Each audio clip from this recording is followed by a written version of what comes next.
За эрхэм сонсогч та бүхэндээ бид өхөн Бацаахны өг Монгол Улсын урлангаас төгөлдөн Зэвэр Авдингийн өвчин Монгол Улсын ардын жүжигчин Бацахын дуулсан Хунт нур гэсэн уран бүтээлийг зориуллаа. Өргөжлүүлээд Монголын радиогийн өглөө хөтөлбөрийн студид энэ өглөөний зочин айлчилсан байна. Өглөө хөтөлбөрийн зочноо танилцуулъя. За соёл урлагийн их сургуулийн Марин хуурын багш, хөгжмийн зохиолч, соёлын тэргүүний ажилтан Мөнхчин өглөө хөтөлбөрт зочноор ирсэн байна. Сайн байна уу? Сайхан амарсан уу? Өглөөний мэнд хүргэе. За нийт арайд дуусан зөгч. Наашаа хурагшаа микрофон зөг ойр тэр. За нийт арайд дуусан зөгч болон хоёрт бас өглөөний энэ өглөөний мэндийг хүргье. Сайхан өглөө. Баярлалаа. Тэгэд шинэ өглөөг бид зочинтой угтж байна, ярилцах гэж байна. Тэгэд студид Марин хураа барьж орж ирээ. Сайн ингээд хөглөж гин гэдгсэн чих сайхан сонсогдож байна. Тий, тэгэд өнөөдрийн бидний ярьж байгаа сэдв их онцлогтой сэдв. Үндэсний хөгжмийн онцлог. Тэр дундаа Марин хур хөгжмийг бол монголчууд бүгдээрээ гэртээ дахин шүтээ дөргөн дээдлээ тавьсан байдаг. Тэрийг бол жилдээ нэг удаа өглөө ч юм уу дуурах тохиолдлууд бас байдаг. Дуурахгүйгээр зүгээр ингээ хараад байж байгаа тохиолдлууд байна. Тэгэхээр хоёлаа гуруула Марин хуурын онцлогийн тухай хөгжмийнхаа эхлээд одоо онцлог давуу талыг танилцуулъя төхөө. Бэлэгдлээс тийм ээ. Бэлэгдлээ бодож. За Марин хур хөгжим бол одоо үүсэл гарлынхын хувьд бол манай эртний өмнөх 3 дугаар зуунаас гэсэн одоо олдврын судалгаагаас бол тэгж үзэж байгаа. За тэгээ тэрнээс хойш одоо хөгжиж явсаар байгаад одоо өдий хүртэл яг монголчуудын яг төв нь бол монголчуудын үндсэн гаралтай юм хөгжим байгаа. Манай үндэсний хөгжмүүдийн үүднээс ярих юм бол бас монголчууд бол маш их олон үндэсний хөгжмөнтэй дэлхийд даяар мөн олон хөгжим байдаг. Гэхдээ манайх бол онцлог нь гэх юм бол одоо Европын сонгодог симфони хайрал хөгжим гэж байгаа шүү дээ. Тэрнтэй адилхан яг Монгол улс бол тийм бүрэлдэхүүнтэй том бүрэлдэхүүнтэй үндэсний найрал хөгжим. Тэгээ бүрэлдэхэр тийм том бүрэлдэхүүн олон сайхан хөгжмөд байдаг. Тэрнгээр маш их онцлог. Та соёл урлагийн их сургуулийн Марин хуурын багш. За дээрэс нь хөгжмийн зохиолч гэж байгаа. Соёл урлагийн их сургуульд Марин хуурын ангийг сонгож орж байгаа сурагчдаас ер нь Марин хуурчид гэдэг тэр эрэгтэй сурагчид эрэгтэй хөгжим байгаа гэдэг. Ирсэгчд Марин хуур сурах гэсэн хүмүүсийн тоо юм. Хүүсийн харьцаа бас ямар байна? За би яг 1-ээс 4-р курс дээр хичээлүүд ордог. Бас ганцаарчлсан хичээлээс гадна группийн хичээлүүд ордог. Тэгээд манай Марин хуурын нийт оюутны тоо бол одоо 30 орчим оюутан байна. Дам Марин хуурынх. Ер нь эсэгчд бол суралцах хүсэлтэй оюутан залуус бол маш их. Тэр дундаас охтууд нь их юм бол нэг 5 охин байна. Одоо манай дээр. Цөөхөн байна тий. Тийм ээ. Хизэнээс эхлээд ер нь эмэгтэй хүмүүс октод Марин хуурын ангийг сонгож орж ирэх болоо энэ сүүлийн үеийнх үү? Сүүлд үү? Үгүй ээ. Ер нь одоо за яг мэрэгжлийн сургалтын дээр гэх юм бол яг мэрэгжлийн сургалт эхлээд явхад бол эмэгтэй Марин хуурчд бас байгаа. Тэгтээ их цөөхөн байсан. Одоо яг 2000 оны үед наваа хөгжим мужиг сурж байхад бол миний үед чинь манай дээдлэлт нэг охин сурж байгаа жишээтэй. Хэрвээ яг Марин хуураа тоглолдог, хөгжимддөг Марин хуур ихгэл хураа хөгжимддөг эмэгтэй хүн бол маш олон байна. Одоо тэр ардын авяаст өвлөө уламжлагчд. Хумбаагаа гэдэг юм уу, чулуунгаа гэдэг юм уу гэдэг маш олон хүмүүс байгаа. Бид чинь гэртээ Марин хууртай байхыг ирмэлцдэг. Ер нь гэртээ Марин хууртай айлууд цөөнгөө болсон. Харин мэрэгжлийн Марин хуур уу эсвэл ингээд сүвнээр бэлэгдэл маягаар байж ах ёстой юу гэдг нь бол өстой айл айлын сонголт байдаг баг. Гэртээ нэг сайхан дуурдаг Марин хуур аваад тавьчлаа гэж бодоо жилдээ нэг ингээд хөглөөд гэрийнхаа жаврыг үргээгээл ярьдаг штеп. Ингэж сурахын хувьд сурыг гэж бодвол хэр хугацаа шаардлагатай вэ? Эмэгтэй хүн, эрэгтэй хүн гэлтгөө. Ер нь яг Марин хуур гэрийнхаа жаврыг үргээгээд өөртөө сурах нь бол маш чухал. Өр хүүхдүүдээ сургаж болно. Хэрвээ өөртөө өсөх юм бол өөртөө сурж болно. Одоо настай хүмүүс ч гэсэн өвөө мандрын насны хүмүүс ч гэсэн их сурахыг хүсээд сурдаг. Маш амжилттай сурдаг.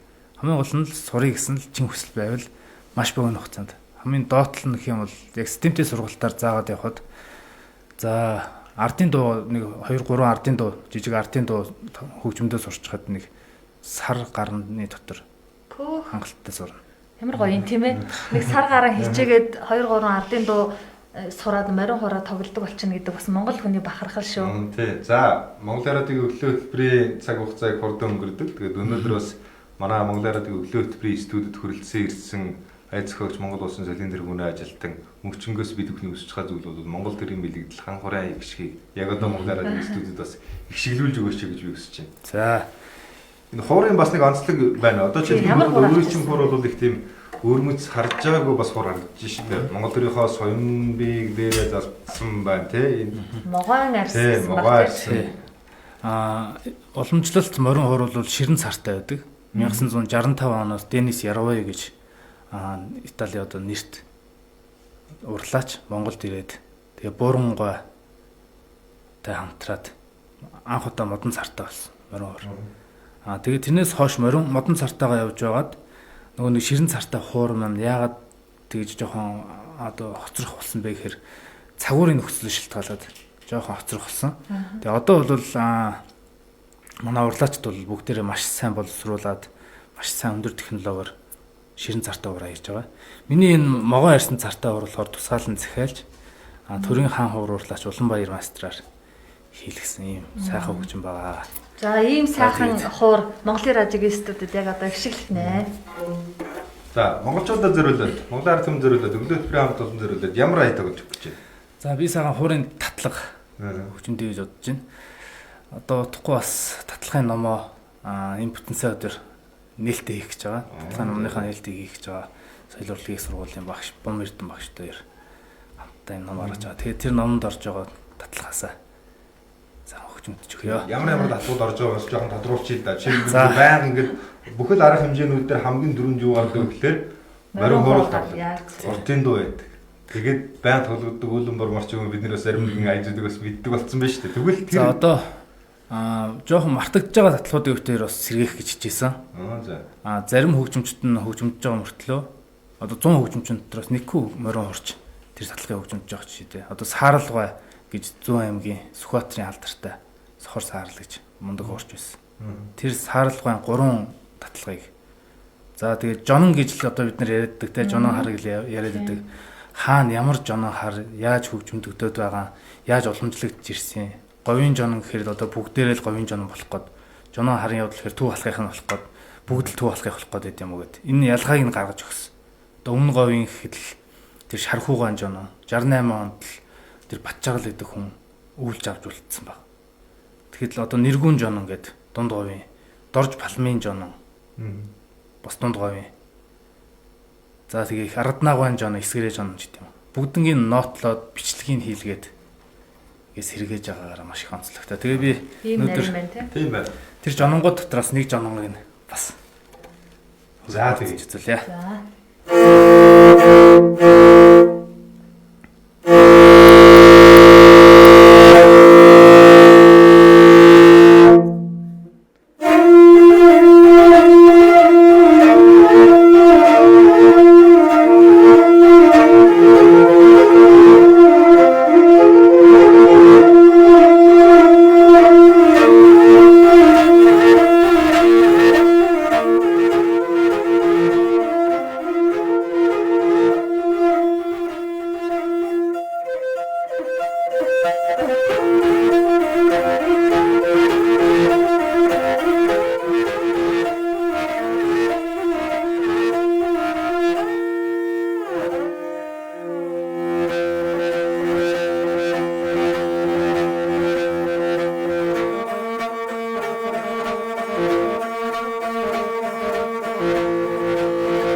Хөө ямар гоё юм бэ гэдэг бүр Манай эрдэнэс бүр ингээ хоорд нэг араа бүр ингээ өндөр ингээ нам сооцсон. Хөө яг ингэ сэтгэл давтал нь огшин гэдэг яг тийм мэдрэмж төрж байгаа. Үнэхээр гоё юм.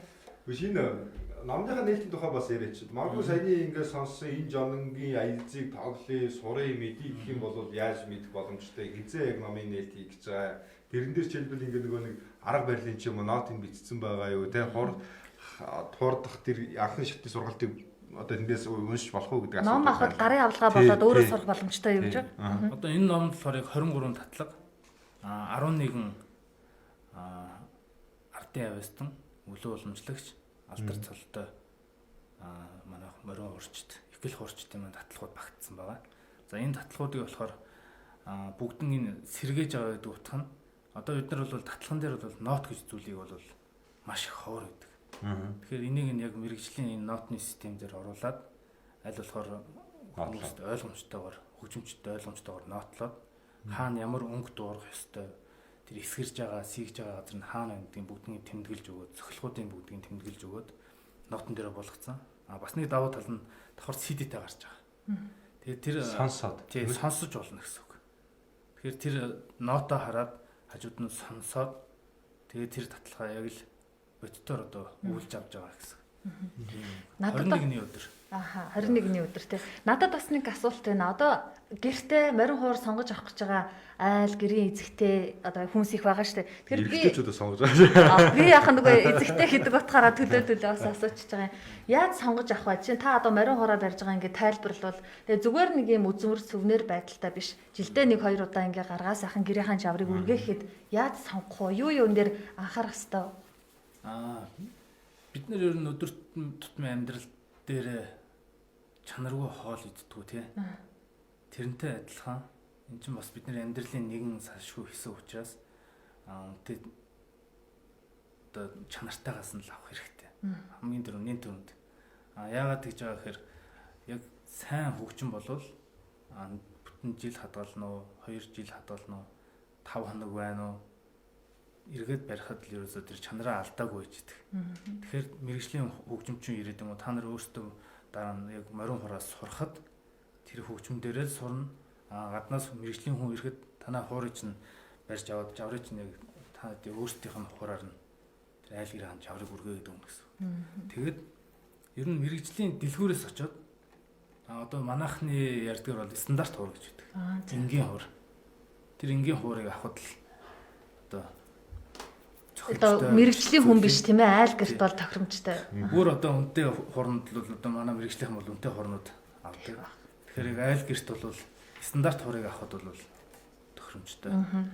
Сая таныг ирээд танилцуулах гэж хахад Эрхэм баярт хоёроос хоорондоо ярьж илээ л да. Хөгжмийн зохиолч, ая зохиогч гэдэг ингээ яриад өстэй. Та бидэнд болоо сонсогчдод их энгийнээр хөгжмийн зохиогч, ая зохиогч хоёрын нэг юм ялгаа гэлж тайлбарлаж өгөөч. Хөгжмийн зохиолч гэдэг бол яг мэрэгжил эзэмшээд тэр номынхон дуугийн сонсоод тэгээд яг тэр эзэмшсэн мэрэгжлийнхаа дагуу уран бүтээл төрөөд явж байгаа нэг хөгжим зохиолч гэх байна.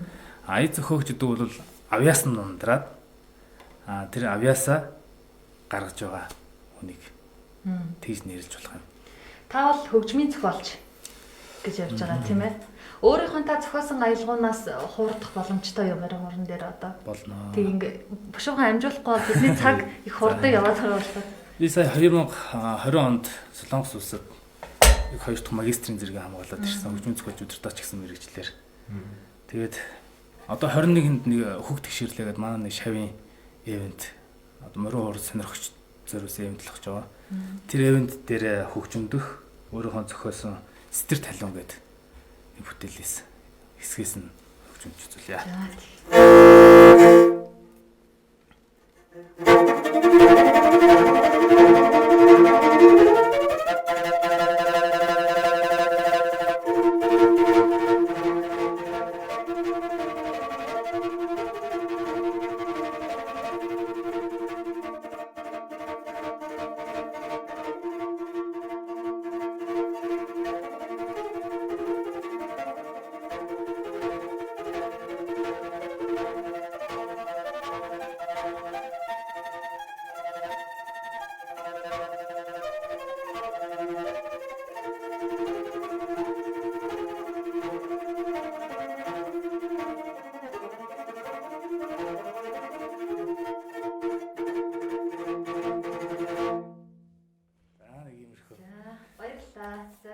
ялтчгүй бидний үндэсний хөгжим, бидний бахархал ялтчгүй муу юм аялгаугийн сонсох тусмаа өмнө нь Марин хуурын аялгау сонсч байсан ернэ эфиртэй ярилцаад студидтэй сонсох бас өөр мэдрэмж байдаг юм байна.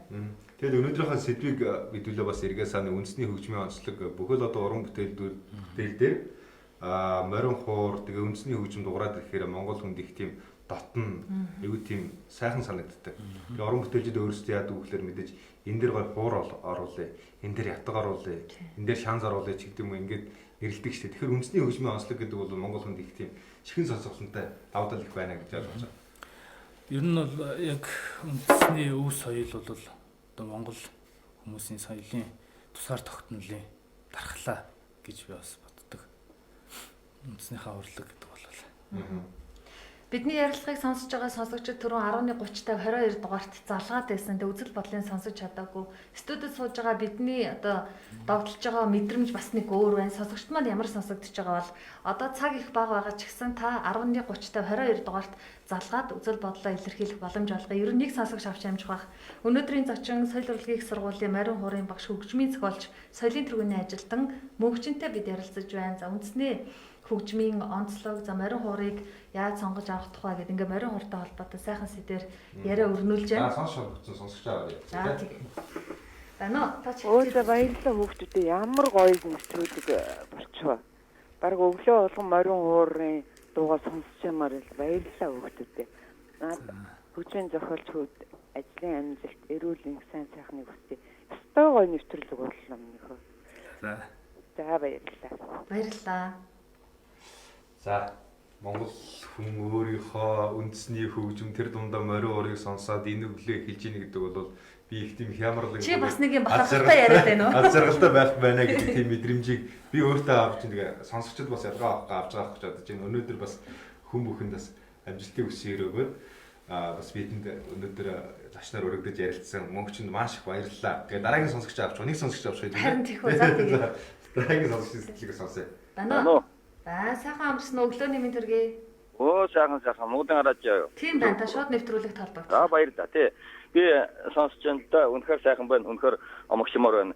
Хорвогийн хамаг жаргалыг 200 цавцсан тогтоодог хосгүй нэгэн үндэстэн Азийн жижигт би хэмэх их хэсэдэн дээр жоохон байсан үгээр санагдсан өстой. Өрхөнд ойлгож байна. Энэ сайхан аялал маань дэвэн дэлхийгээр төгөж Монголын үр садыг бүгдийг инхөө үндэснийхээ урдгаар хөгжүүлээсэй хэмээн хүсэж байна. Дорд аймгаас Чөдөд орон бүтээлч Анганбаатар ах нэрж байна. за За баярлалаа. Та бүхэнд ажлын амжилт, уран бүтээлийн амжилтыг хүсье.